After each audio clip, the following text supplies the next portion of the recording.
Assalamualaikum warahmatullahi wabarakatuh.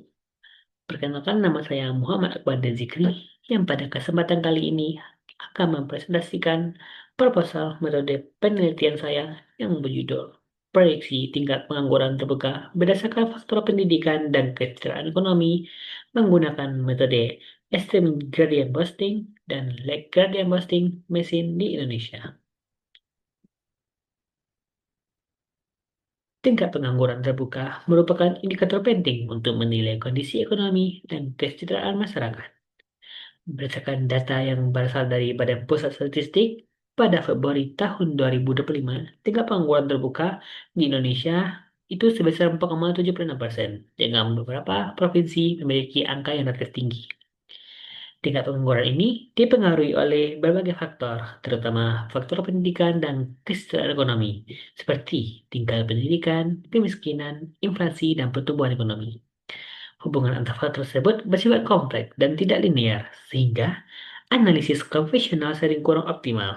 Oleh karena itu, penelitian ini memanfaatkan metode machine learning berbasis boosting, yaitu XGBoost dan LegGBM yang mampu menangkap pola kompleks dan memberikan akurasi prediksi yang lebih baik. Beberapa penelitian sebelumnya menunjukkan bahwa metode boosting memiliki performa yang sangat baik dalam berbagai bidang. Penelitian dilakukan oleh HK dan Lazen menunjukkan bahwa penggunaan XGBoosting mampu meningkatkan akurasi prediksi performa belajar.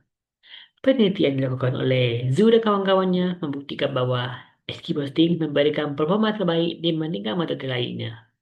Sementara itu, penelitian dilakukan oleh Yen dan kawan-kawannya menunjukkan bahwa LGBM lebih unggul dalam hal efisiensi komputasi dan stabilitas modal pada dataset yang berukuran besar dengan akurasi prediksi yang lebih tinggi. Dari penelitian-penelitian tersebut, kita dapat menyimpulkan bahwa FQ Boosting dan LGBM sama-sama unggul, namun performanya dapat berbeda tergantung pada karakteristik data. Oleh karena itu, penelitian ini akan membandingkan kedua metode tersebut dalam konteks tingkat pengangguran terbuka di Indonesia, yang hingga saat ini masih relatif jarang dikaji menggunakan pendekatan machine learning berbasis boosting. Nah, adapun rumusan masalah pada penelitian saya ini, yang pertama, apakah faktor pendidikan dan kesejahteraan ekonomi berpengaruh terhadap tingkat pengangguran terbuka di Indonesia? Yang kedua, metode machine learning manakah yang memiliki performa terbaik antara XGBoost dan GBM? Dan yang ketiga, apa faktor yang paling dominan mempengaruhi tingkat pengangguran terbuka? Adapun tujuan penelitian saya ini, yang pertama, memprediksi tingkat pengangguran terbuka di Indonesia. Yang kedua, membandingkan performa metode XGBoosting dan GBM. Dan yang ketiga, mengidentifikasi faktor pendidikan dan kesejahteraan ekonomi yang paling berpengaruh.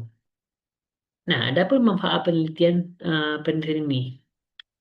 Bagi pemerintah, hasil penelitian ini dapat digunakan sebagai dasar penyusunan kebijakan pengurangan pengangguran terbuka yang lebih tepat sasaran.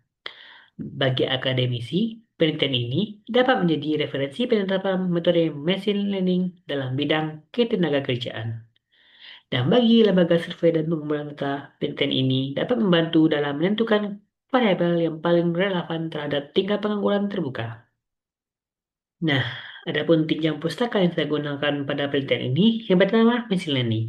Nah, machine learning ini merupakan cabang ilmu yang mempelajari bagaimana si komputer dapat belajar dari data tanpa diprogram secara eksplisit, di mana dalam penelitian ini, machine learning digunakan untuk membedakan hubungan antara faktor pendidikan dan kesejahteraan ekonomi dengan tingkat pengangguran terbuka.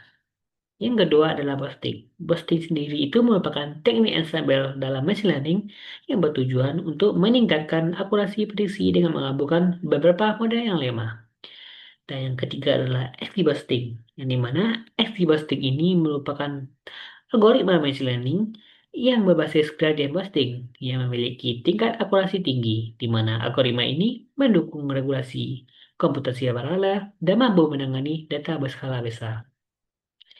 Yang keempat adalah LegGBM. LegGBM itu sendiri merupakan algoritma gradient boosting yang dirancang untuk meningkatkan efisiensi komputasi. Nah, dalam penelitian saya ini, saya menggunakan metode evaluasi yang pertama adalah mean absolute error. Yang kedua adalah mean square error. Dan yang ketiga adalah Rodman score error. Dan yang terakhir adalah koefisien determinasi. Maaf, koefisien determinasi atau R kuadrat. Nah, selanjutnya adalah metode penelitian. Data yang digunakan merupakan data sekunder, yang dimana dia bersumber dari Badan Pusat Statistik di seluruh provinsi Indonesia dari tahun 2000 hingga 2024. Variabel dependen dalam penelitian ini adalah tingkat pengangguran terbuka, sedangkan variabel independen terdiri dari faktor pendidikan dan kesehatan ekonomi, seperti jumlah penduduk, IPM, dan rata-rata lama sekolah, pengeluaran per kapita, pertumbuhan ekonomi, inflasi, dan tingkat kemiskinan. Tahapan analisis ini dimulai dengan preprocessing data, di mana dia meliputi integrasi data antar provinsi dan pembersihan data dari missing value. Selanjutnya, data dibagi menjadi data training dan data testing. Yang kemudian, pemodelan dilakukan menggunakan dua metode, yaitu equibosting sendiri dan legibosting. Nah, kinerja kedua model tersebut akan dievaluasi menggunakan materi evaluasi yang tadi, yaitu MAE, MSE, MSE, dan R kuadrat. Model dengan performa terbaik akan dipilih untuk analisis lebih lanjut.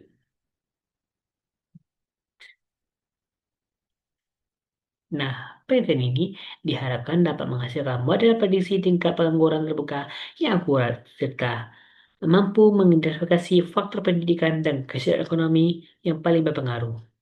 Hasil penelitian ini diharapkan dapat mendukung pengambilan kebijakan pengurangan pengangguran terbuka yang lebih efektif dan berbasis data. Nah, mungkin hanya itu yang dapat saya sampaikan. Terima kasih atas perhatiannya. Saya akhiri dengan Assalamualaikum warahmatullahi wabarakatuh.